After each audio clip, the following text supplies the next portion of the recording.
Your neighbor got a new scooter and he thinks it's a tits, but sure as guy's got sandals, there's nothing tits about a scooter. Hey, welcome back. Welcome back to Insightful Hypocrites episode 8. We have, oh my god, 8. 8 whole weeks we made it, the 2-month mark. Thanks everyone who's listened along the way. Any new listeners we have, thanks for coming for the first time. We appreciate it.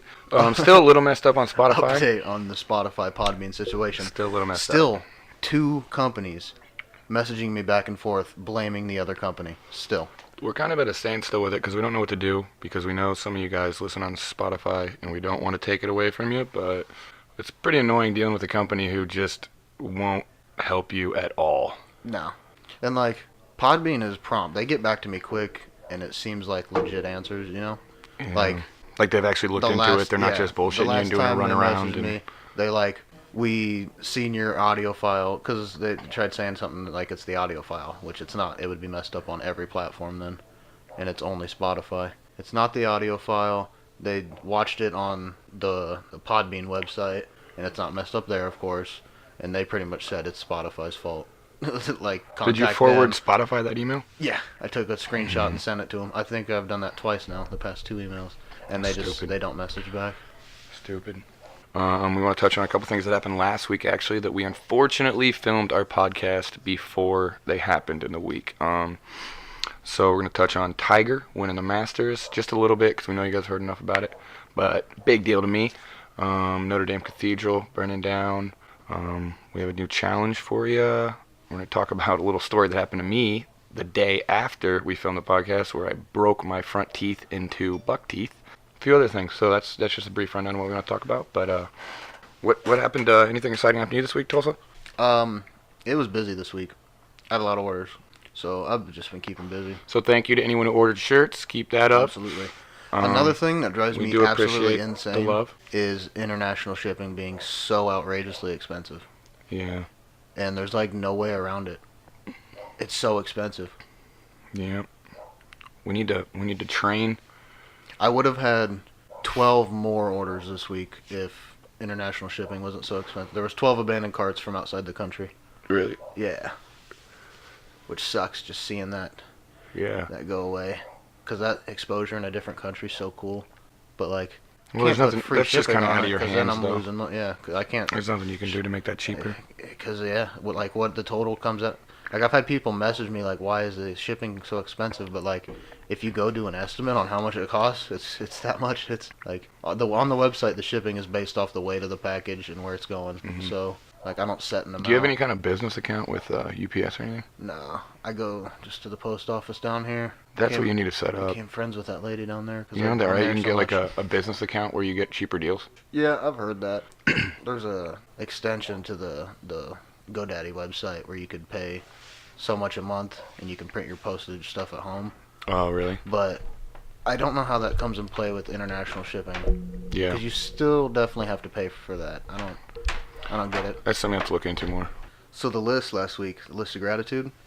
Your challenge. Yeah, did everyone? Yeah. We hope all you guys made the list. We don't mean to give you homework, but they're just little fun things to do. My first thing is I'm just so I'm grateful for what I've turned this little company into so far.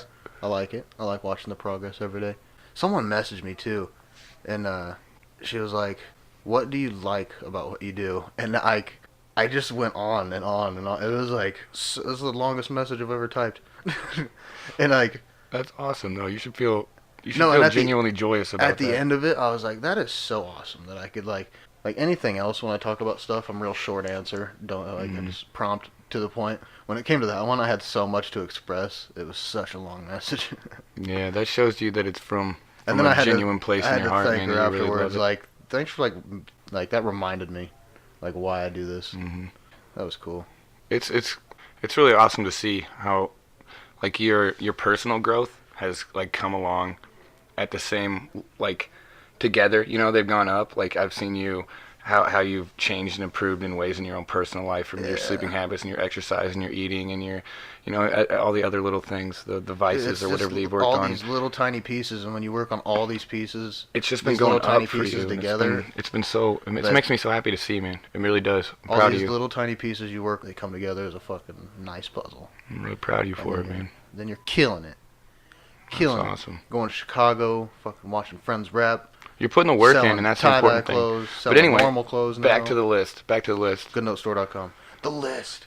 So you're grateful for your business and how far family. it's come. Your family. Big time. Definitely couldn't have started. My family was my number one, too. Was it? My family was my first thing. My mom, my dad. And we're coming up on 3 years. Well, 3 years of the website we're coming up on. I've owned the business for 5 years this year. Isn't that crazy? That is crazy. That is crazy. December this year will be 5 years since I and got my EIN. That's really a testament to your commitment, because most people, where they give up is that they, like you've seen, you're just now getting to a point where you're really seeing sales start to take off a little bit more. You know what I mean? Like in January. And like last month especially, it was like, man, this is it. And that's directly a testament to your commitment to it and your ability to, stick to that grind and keep the big picture there, even when for a couple years, you really weren't. And that's something I think people need to do. It's so easy to do that in life and other things. Like business especially, though, it's like a year at least. It's a grind where you're going to put work in for things and you're not going to see the results immediately, and that's what you kept your head down and you kept grinding. You didn't let that deter you. You didn't let that get you down, or and that's something you see it with exercising or diet. It's the same thing. When people don't see the results right away, they give up, and it's commitment, man. You got to have that commitment. It's something I struggle with a lot for sure. So your business, your family. All right, I'll tell you mine. So my big ones were it's my first two are kind of connected, but my first one was my family, which I think is kind of corny, but my mom and my dad, everything they've given to me. I feel like I've been very blessed with the life I've been given. It's easy to get down. I mean, you only have the life you have, so you can't compare it to other people's suffering or success. But generally speaking, I've been gifted and blessed with a fairly easy life. I think overall, I've had plenty of struggles, a lot of them self-made, but compared to other people, it's been genuinely easy, and I'm so appreciative for that. The opportunities they've given me, and the just even the basic things they've given me, that I sometimes take for granted.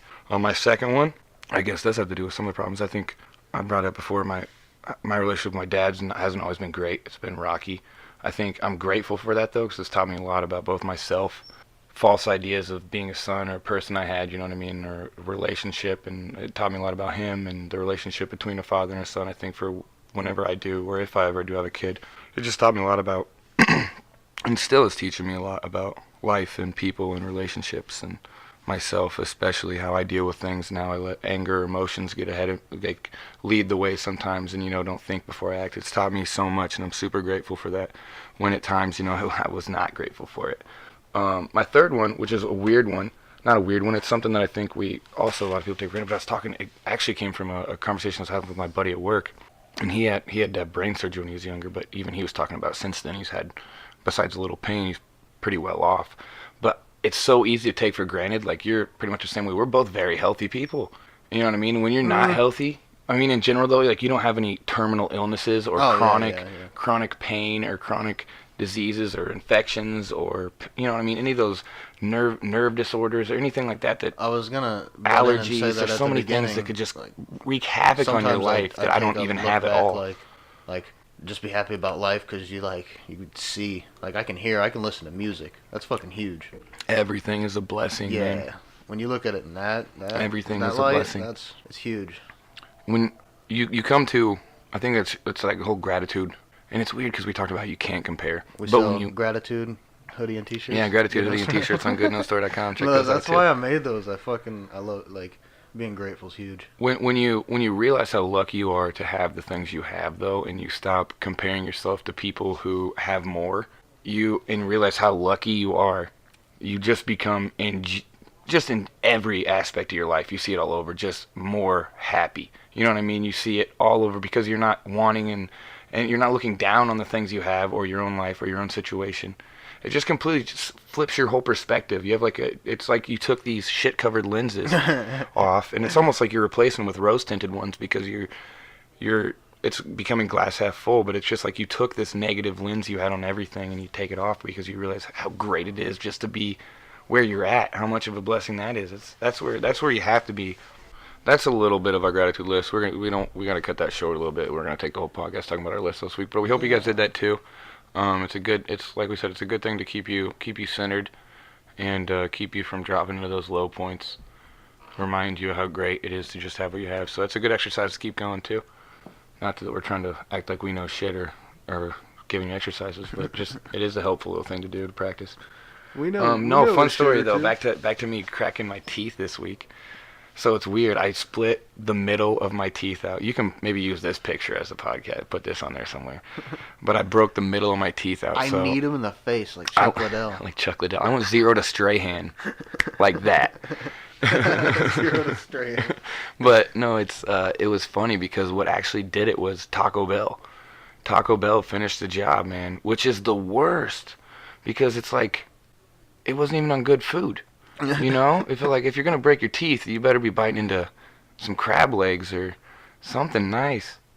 But something no, like I did it on a $2 burrito that was gonna give me diarrhea, which is the worst. A soft burrito, right? But no, yeah, soft burrito. But I think what actually did it is I have this really bad habit of so when you're like physically exerting yourself and you're using like every muscle in your body and you bite down really hard, but I don't bite down on my molars. I used to always bite down on my front teeth, like, Ugh. And I don't know why. And it feels like it would hurt. Yeah, it's just because I don't know. It's what I would do, and I like was catching myself doing it, and I kind of would feel it like crack before, but it was nothing big. It'd been cracked and it'd been damaged. I'd broken it, chipped on the bottom of a pool. Actually in Costa Rica too. I chipped it, so it was already kind of damaged, but it was already fake teeth in the middle. For when I got braces, when I had braces, I got a gap, and I didn't have a gap before braces. And he told me that my teeth were different shapes, so they had to fill the middle with this like porcelain type material. I don't know. And so it chipped off all the porcelain that was there, and then some of the real tooth. But so I'd been working earlier in the day, and I'd been doing that bite down thing. And I think so I'd kind of like, already weakened it. But I'm driving back to work on my lunch break. I got a burrito in one hand and a Taco Bell sauce in the other. I'm driving with my knee, and rather than put the burrito down, because that's just ridiculous, I opened this Taco Bell sauce with my teeth, and just, doop, out it goes, flying. And I was like, what the fuck? It was my first reaction, like, was that my tooth?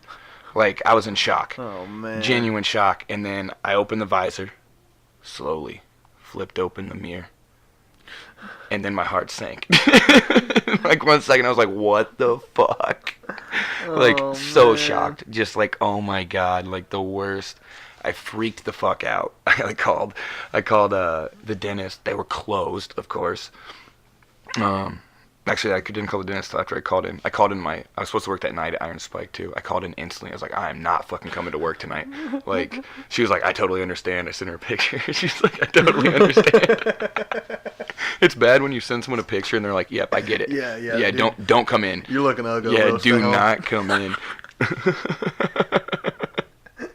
No, but she's like, I totally understand. Then I called the dentist and it was closed, and that's why I called the next morning. They couldn't get me in, but they got me in quick. I actually got my teeth fixed already, which is nice. But yeah, that was fast. Super fast.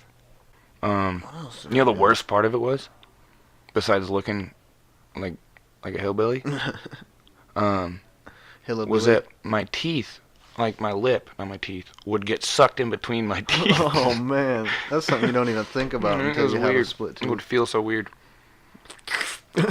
You're just like, my lip. I get like caught there. But no, so anyway, just a quick shout out to Tiger Woods. I know you don't give a flying, but, and I know you guys have all heard about it so much. Is like your relation to wrestling. Greatest comeback. Like, I realize it's a thing. In sports history, though. In sports history. And I'm also going to say cool. this, like I said before, Tiger Woods has done more for his sport. Not in his sport. When you texted me, for his sport than maybe any athlete of all time. And when I say for, like I said to you, what I mean is that he took a game that was on the periphery, all right? It was not mainstream whatsoever. It was for a select group of people. It was snobby. It was uppity. It was pretentious. It was a rich white man's sport, all right? Even at that time, when he was 15 years old, breaking into the majors or whatever, right? He took it and he created it. He made it mainstream. He made it not only accessible to like the average person, the more blue collar person. It became a game that everyone was interested in, but he made it interesting and accessible to minorities, people who had never even looked to golf as something they wanted to do, or let alone wanted to watch, had any interest in even playing. And now you had a whole group of kids, though, generation of kids, who started golfing because of Tiger. There was bets, I remember when I was younger, okay, this was an actual bet people would make going into majors, and when he was in his prime for like a 2-3 year stretch. Tiger or the field. Meaning, you would get an odds of, do you want to bet on Tiger or literally every other pro in the entire tournament? That's a bet. Tiger or the field. And it's not like you're picking it, like who's going to win, but that was just like a bet. Like people could take the field or Tiger. Who's going to win the finals this year? The Warriors. It was crazy. People could bet the field. It'd be like a back and forth bet at clubhouses. It's fucking nuts. He was so good. He was so good at it for a while. And what was crazy about him winning the Masters is a lot of those kids he beat were our age, all right, or a little bit older than us. They started golfing because of him. That's cool. I went back and watched clips of it after we argued about it for a while. And, like I said, he was 1,200th in the world almost 2 years ago, rated. What was his whole situation? He had the divorce, right? Caught with like a stripper or no, he basically fucked every hot lady ever who... Not ever. He fucked a shit ton of them. And here's my defense. I'm not saying that it's right. There's no defense of that. But the man was as famous as anyone in the world gets to. He was top level famous, meaning he can go to any country, any place, and people know who he is. All right? When you're that level famous, people who look like Giselle, throw themselves at you. Okay? Yeah. You can only there's a letter kid in her line. You can only tempt a dog, so many times before you just fucking, It's like, I'm sorry, he shouldn't have done it. That's terrible. But like, he's one of the most famous people in the earth. His wife got $300 million for it. But what's crazy about it, after that all happened, he fired his swing coach. That was a little bit before that. Changed swing coaches a couple times. But he injured his back a whole bunch of times and his knee. He got to a point he was so injured with his back that he thought he wasn't going to play golf again. And part of it was mental, because golf is this game. The reason I love golf, and the reason I think that to be a top level golfer is one of the most impressive things in the entire world, is because, first of all, it's incredibly hard physically. It's not like hard physically as in like lifting weights hard, but if you've never hit a golf ball, anyone who thinks hitting golf balls straight is fucking easy, pick up a golf ball. Yeah. You're talking about a ball. I suck at golf. You're talking about a ball, okay, an inch in diameter or so, I don't know, 2 inches in diameter, whatever. And you're talking about a club, you swing all the way over your face. If that club face is 1 or 2 degrees off, think how much difference that makes in a ball that small over 300 yards. Also, when you're bred to be a golfer, you have to be perfect. Start golfing from like the age of 2. But it doesn't matter. There's plenty of people who golf from the age of 2 who never got to Tiger's level, dude. Most golfers now who are good golfers have been golfing since they were toddlers. That has nothing to do with being that good is otherworldly, and most of it's mental. What I'm saying, because it's a 3-hour game where every single shot is for the tournament.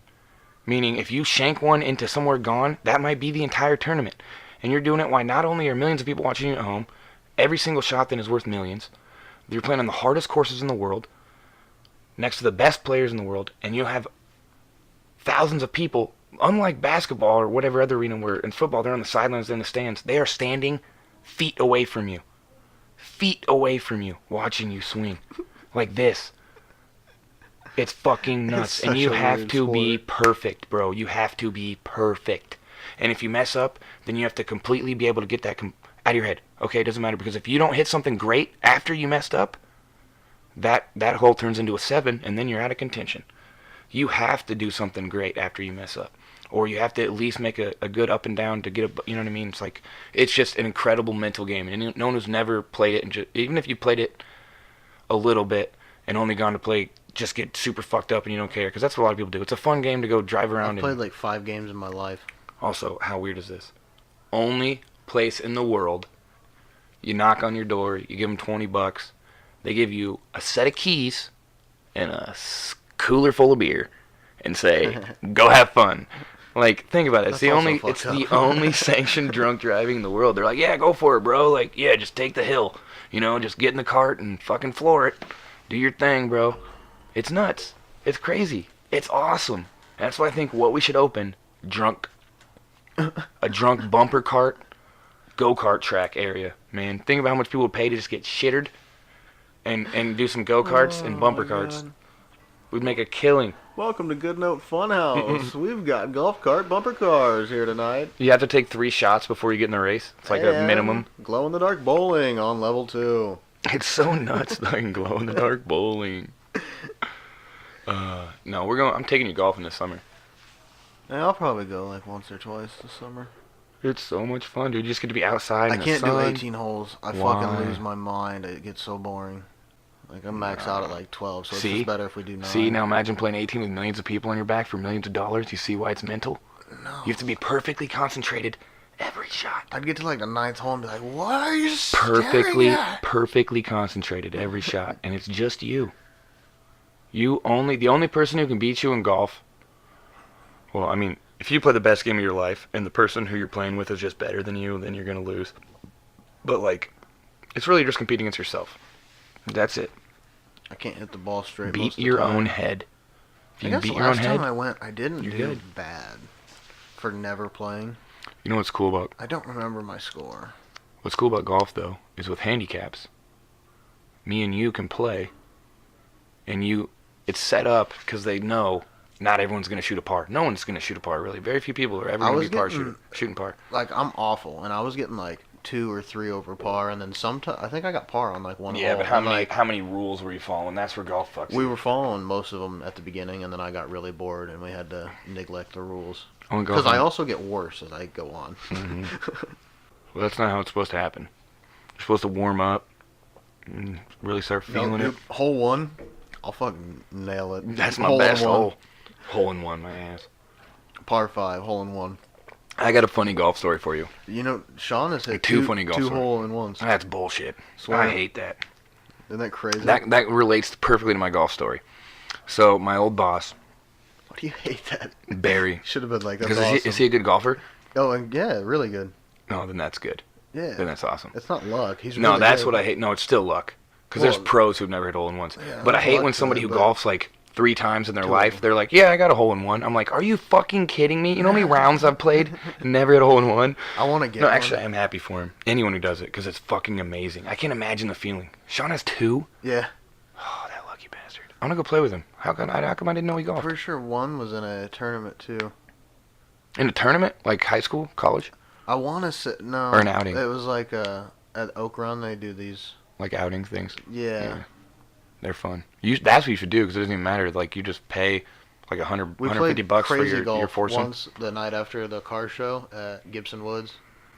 And what is it? It's called the Crazy Golf. You just get teams and you do something different on every hole. Like one hole, when you're putting, you use a pool cue.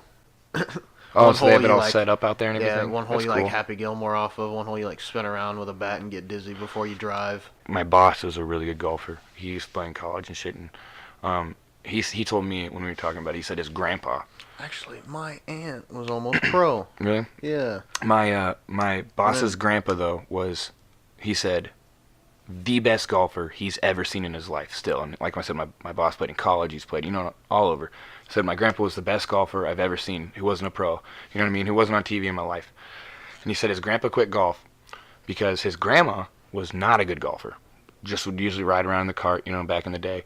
And this is old golf, you know what I mean, with like wooden clubs and stuff. Man. Grandma couldn't golf at all. She'd only golf every once in a while. And he said that his grandpa had been playing his whole life and never had a hole in 1. Greatest golf, like he said, greatest golfer he'd ever seen. Never had a hole in 1. Never had a hole in 1. And his grandma had already had a hole in 1. And they were playing one day. It was his grandpa, my boss, and his grandma. And his grandma hit her second hole in 1. And my boss said that his grandpa grabbed his club, put it in his bag, took the cart, turned around, went back to his car, threw his clubs in his cart, and never golfed again. That upset about it. He was that upset about it. Isn't that fucking nuts? That upset about it. What a sore loser. Somebody's a sour. He's like, he watched that shit go in. He's like, you know what? Fuck golf, man. This shit's dumb. He's like, it's bullshit. He's like devoted his whole life to it. Don't be a poopy pants if everyone else was having fun. Oh, another thing that happened recently was the Notre Dame Cathedral in Paris burnt down. And it's a big deal for Christians, historically. It's a very beautiful historic building. It's like from the 1300s or something, isn't it? I don't know. There's a lot of outcry, and I'll agree with outcry because although it's a historic building and it's beautiful, had one of the most beautiful stained glass building windows of all time. You know what I've seen a lot of that was really uncalled for? What? A bunch of people on Instagram posting their vacation when they went and seen it. Oh, look at. Why is that uncalled for? Look at this place and remember me.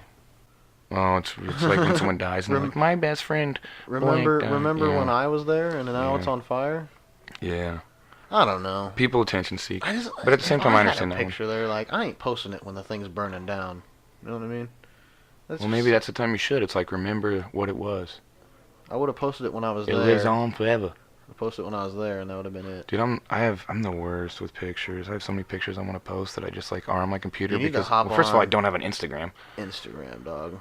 It's so much work now to catch up, though, dude. We just passed 400 followers finally. You know how hard I've worked for that? I about said lard. You know how lard I've worked for that? You know how much lard I've worked? You know how much lard I've pushed for that? But anyway, back to the cathedral. It is a super historic building but there was so much money that got flooded into it and so much outcry of oh, we gotta rebuild, and they're mad because the U.S. government sent in money, which makes sense. It should be rebuilt, but the government shouldn't send money. I agree on that because... And the argument was, how much have we fucked up historical sites in the Middle East, and nobody gives a fuck about them? More than I could name. We're going to send money to fix a French church when there's supposed to be separation of church and state, but we're not going to fix Flint's water? Right. We're not going to fix the contaminated water that's all over through the Ohio River Valley, that's all over through everywhere? But especially Flint, we're not going to deal with any of the violence we have here. We're not going to fix our own problems here before it's supposed to be the separation of church and state, and we're going to send over money to help fix a church in Paris. That's why people are upset. Have you seen Paris? I feel like they're doing it big over there. Well, they're doing it. It's just, I don't know. It's things like that when you see it, you understand. Because first of all, objectively, if we sent money to all kinds of things to get rebuilt, I would be all for sending money to get the Notre Dame Cathedral rebuilt. But we don't. We only give it's selective, and that's where you see the internal, I don't know, superiority. I don't know if it's blatant. I don't know if it's even intentional racism, but where people call racism because you don't care about the Islamic temples or the Buddhist temples or the Hindu temples that have been destroyed, especially mostly the Islamic temples. You don't care about, the poor black and brown people of the world who are having problems, but you want to fix the rich white Parisians and Catholic churches. It's they can't pay for their own shit. The Vatican, you know what I mean? It's that's where I think it comes in. That's where I think and it's understandable because it really does show some, selective care or selective compassion, and it does, in a lot of ways, scream of some kind of racism, whether it's conscious or not conscious. But there's a lot of, I don't know if it's racism so much as always is more it's more I think a lot of times rich versus poor thing. You know what I mean? And they don't really care about poor people. You know what I mean? The government just doesn't really care about poor people. So yeah, it's if Beverly Hills had contaminated water, that shit's getting really fixed. But Flint, Michigan's not a great town. You know what I mean? No one's buying real estate in Flint, Michigan. So they don't give a fuck about Flint, Michigan. And they don't give a fuck about poor farmers in Ohio. You know what I mean? It's that's just what it is. They don't care about poor people. Because I feel like that started at a certain point to continue the growth of the market being so bad and people not living there. There had to be a starting point to that. Well, it wasn't a choice that we're gonna fuck up Flint. It was more that it was the NAFTA type deals, the trade deals that sent the car companies out of Michigan. That's what killed Detroit too. They're all those companies. It was all industrial construction jobs up there, and then Ford is huge there. Well, I don't know. People those are fucking complicated issues, man. When you start looking at economic deals and trade deals, and they're complicated. They're super complicated. You need to do what you can to keep our manufacturing jobs here. That you see that in our town, Galesburg. I mean, we used to have Maytag, we used to have Butler. What was the other one? Gates. So you had rubber. Gates is gone? Yeah. Well, I mean, it used to be way bigger. Oh, I was about to say, I don't remember that. But you used to have Butler buildings, you used to have Gates Rubber, which used to be way bigger. What was the place? Wasn't there a spot Maytag. Right by Maytag?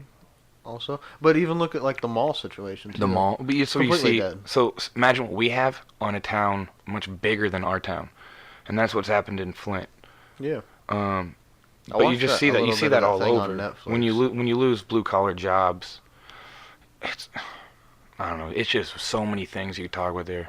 Because like you need to do something to keep your blue collar jobs at the same time that you understand why a company like Ford, why you can't blame. I mean, you can blame, but if you were objectively looking at yourself like you're Ford and you could get your car made in Mexico or China for 1/3 of the cost as you could here, you know what I mean? Because of the way that the deals were set up, you understand why if they feel like they can't compete with a foreign car company, I can't compete with a foreign car company because, you know what I mean? Which a lot of times isn't even the case because Toyota, which is a Japanese car company, builds more cars here than a lot of our companies do. They're one of the leading manufacturers in the United States, Toyota, which is fucked. I don't know. It's all complicated situations, but that's what happened in Flint. That's what happened in Flint. We could have a whole episode where we talk about economics stuff too. We need someone smarter than both of us, and I need to retouch up on a lot of it because I haven't looked at my economics shit in a while. But I don't know. They hate my cat though. The Galesburg Animal Hospital on Fremont. Fuck that place. We took the cat there to get it shaved, and you know how my cat's like not that friendly to anybody but me. Yeah, well, he's not the friendliest cat. That's for goddamn sure. Yeah. Like, he likes me now, but he still does that thing like we talked about before. If you pet him for too long though, he'll let you know. Mm-hmm. Yeah. With his fangs, he's a saber cat. But like, it also becomes a problem if you try to shave him. After like 3 shaves, he's done. Well, why are you trying to shave his balls, Tulsa? Not shave. What? Comb, not shave. I meant comb. Why are you trying to comb his balls? Why does it gotta be like this? I quit. I was trying to add jokes. I quit. That's not funny. This dude, Tulsa. The cat, he won't let you comb him. Where's the pussycat? Whoa. What's... We get off topic really easy. Go ahead. Talk about Garfield. What is his name? Max. I've never known your cat's name. Just Kitty. I like calling him like Gary Laser Eyes or Luke Skywhiskers or something off of... Luke Skywhiskers. Something off of Trailer Park Boys. What's that one? He called that one cat like something Shit Whiskers, and I laughed so hard. Shit Whiskers. Like Larry Shit Whiskers or something. God, it was funny.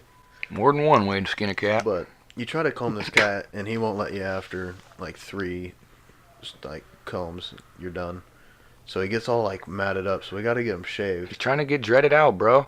Right? It almost seems like that sometimes. You're fucking with my hair. We got to get him shaved, and he won't let the vet shave him. So we take him to this vet, and I drop him off at like 8:30 in the morning, and they call my mom at like noon, and they're like, we can't shave him, we're gonna have to sedate him.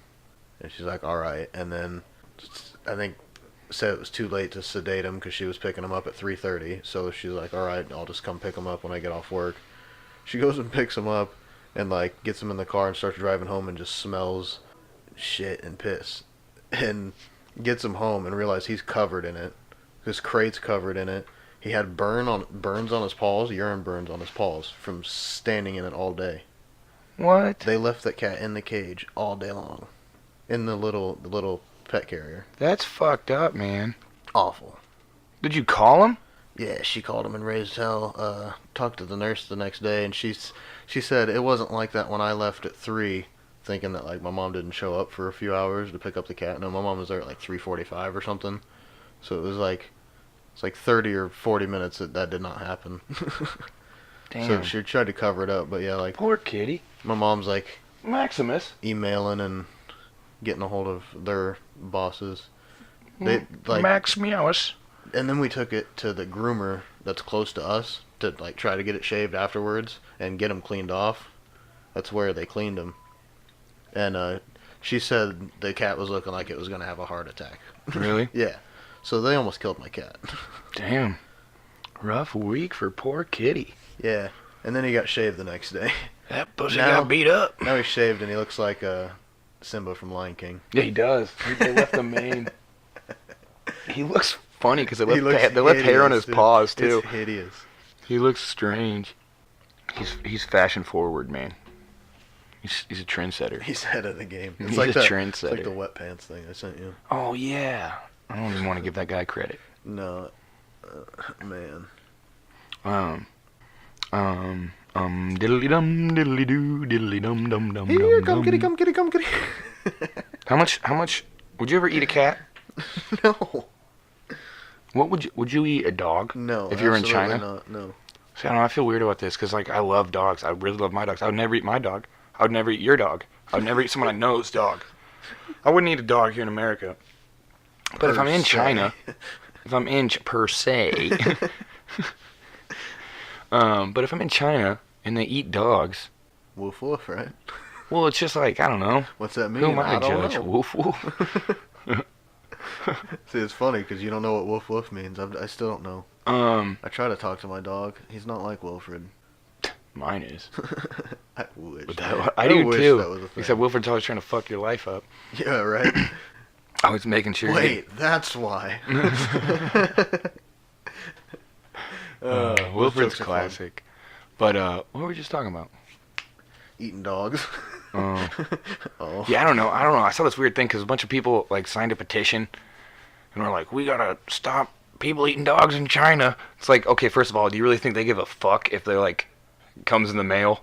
It's like, okay, they open it up, their little village in China, and they see a petition with 10,000 signatures from America that says stop eating dogs, and they're like, oh shit, guys, bad news. We can't eat dogs. No more dogs. No we more got doges. 10,000 people told us no. Get the Cujo out. They don't care. Get the Cujo out. It's just weird though. It's like, who are we to tell another country what they can and can't eat? Like, can you imagine if some Hindu people came over here and were like, "Yo, no more burgers." All right, we think the cow's sacred. And then he pulled a gun and be like, you know what? It's probably for the best. Cows are sacred to us, so you can't eat burgers. It's like, what? We look at dogs like little people, so they're not supposed to eat dogs. That is completely unfair. Completely. Doesn't mean you have to eat your dog, but it's unfair to tell them they can't eat dogs. Yeah, because they like worship cows, right? Who worships cows? People, Hindus worship cows. Yeah, so like, yeah, I guess to them that's kind of, yeah. In India. I mean, we don't worship dogs, but we do put them. No, we really do high worship pedestal. dogs though. We don't worship them religiously, but like anyone, we worship dogs. Yeah. It's in a different way, but look at him. we buy them clothes, we build them houses, we treat them better than most people. You know what I mean? My dog has a Like, sombrero. How many friends could you have that the first 2 weeks you were friends with them, they just shit and pissed all over your floor, and then you loved them anyway? You know what I mean? What? It's like, okay, your dog comes home, he's like, now he's trained, and then for no reason, after a year and a half, he just tears up all your shit. It's like, okay. What was that about? I get mad at you for 30 seconds, and then later you're licking my face and I'm laying on you. It's like, what? You're just like, oh, right? It's like, no, we love those fuckers. And it's like not logical, or there's no reason. It doesn't make sense. It's kind of a nonsensical, connective love. Like, there's got to be some kind of DNA thing that happened. I think there's that movie Alpha. I haven't seen it yet, but it's about like the first person who domesticated a wolf or something out of need. And we have some, like, we've grown together, but it's just weird how much we love dogs, man. We look at them like little people. Better than people, though. Yeah. And they lick their balls, and then we let them lick our face. Yeah, that's gross. And they eat poop. I've literally seen my dog eat shit. Uh-huh. And then I'll let him lick my face. That's not right. Something just not physically okay with that. I don't get it. But yet it happens. Put the turd down, Murphy. God. Oh, man. Dude, the dog we had before Murphy, I gave her a really clever name because I was 7, and it was really original. It was Molly. You know, like the most cliche dog name ever.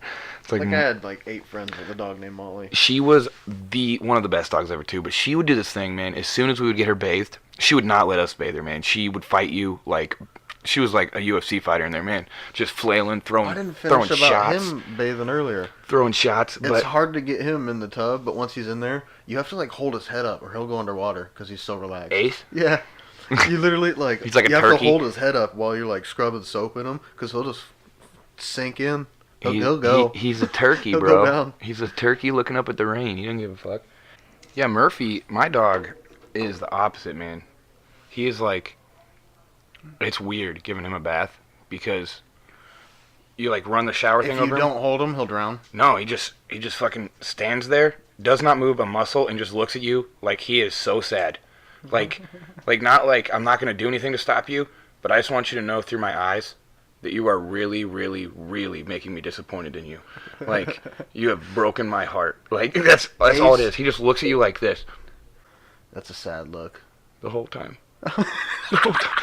The whole time. It'd be funny if you cried. The whole time. A little tear comes down. He does that the whole time. But our old Molly, she would as soon as you got her clean, we'd let her go outside, or she'd get outside, and she would find something dead. She would find whatever smelled the worst and roll in it. It was like her thing. She was like, I am not smelling like shampoo. Like, there's no fucking way you're getting me to smell like shampoo. Let's get dirty. Let's get dirty.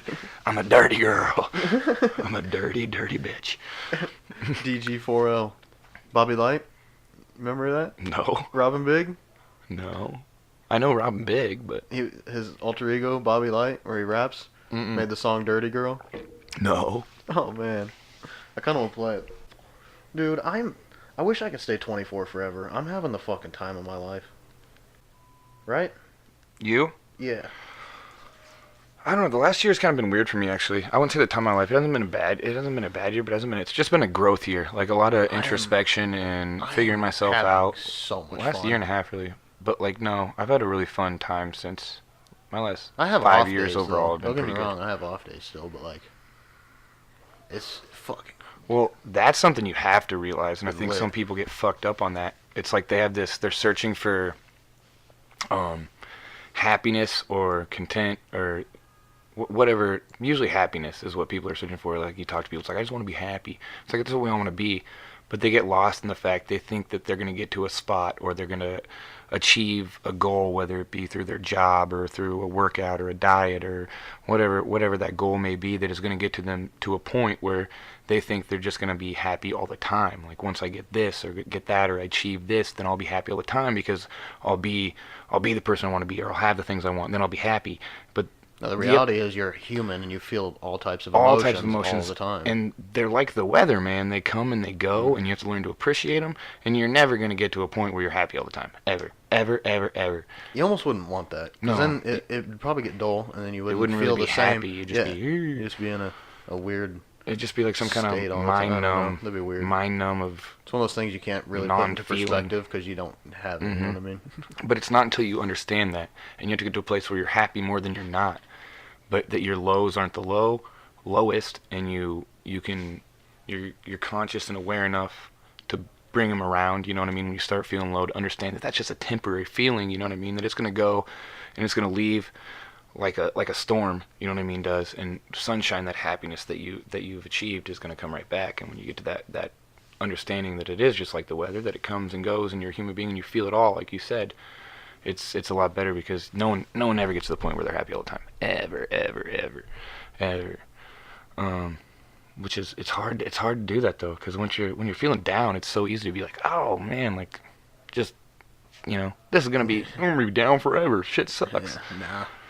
But you gotta, man, mind over matter. It is your mind. You control everything in your mind, man. You gotta change your perspective consciously. It's like flipping a switch that's hard to flip. You know what I mean? You gotta. What's the word I'm looking for here? You gotta learn and be conscious and aware of how your body feels when you're in a good mood. You know what I mean? Not just how you're like, oh, I'm happy, but like how you feel, the energy your body puts off when you're in that mood.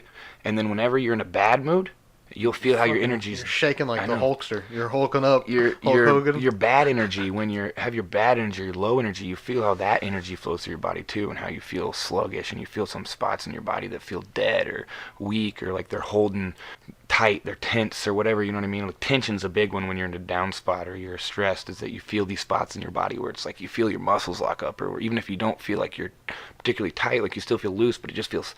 You feel like a knot somewhere in there that you can't get to. Like, a lot of that is your body taking on tension. And so you have to learn to feel that energy and be conscious and aware of how you feel in your body when you're happy and you're joyous and you're putting out that positivity, you know, you're vibrant. Wow. When you're aware of what your body is, the vibrations you have during that time, you can push out those bad feelings consciously. You know what I mean? You can expedite like the process of that negativity leaving you. Yeah, like a deuce.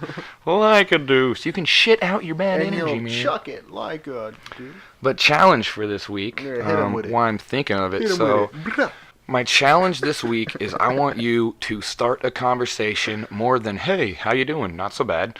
Not so bad. Not so bad. With a stranger, a total stranger, someone you don't know. Just start it.